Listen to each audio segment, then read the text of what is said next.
Saya bersalah tak beli kereta sebab bos saya naikkan gaji supaya saya mampu untuk beli kereta.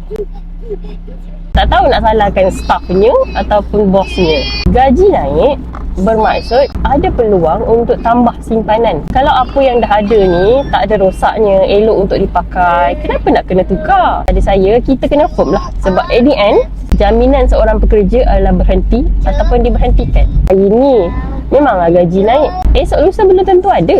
Hiduplah di bawah kemampuan. Tak salah pun untuk kita guna kenderaan yang biasa-biasa je.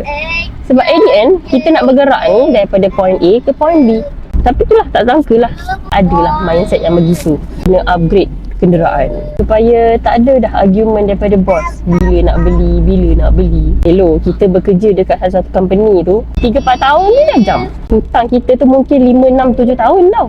Kita kalau diberhentikan, bos tak bayarlah kita punya hutang. Dia suruh kita settle sendiri tau. Jadi kita kena firm dengan keputusan kita. Kadang-kadang yang goyang ni bukan sebab bos sangat, kita sendiri pun memang ada kemahuan tu. Jadi bila kena cocok sikit, mulalah goyah. Secara kasarnya bos mungkin tak nampak lah mana kereta baru, tapi sebenarnya di sebalik kereta baru yang tak nampak tu, saving dah makin meningkat. Itu kan lebih baik, lebih menjamin masa depan berbanding dengan menambah hutang. Sama-sama kita belajar dan ambil iktibar. Okay?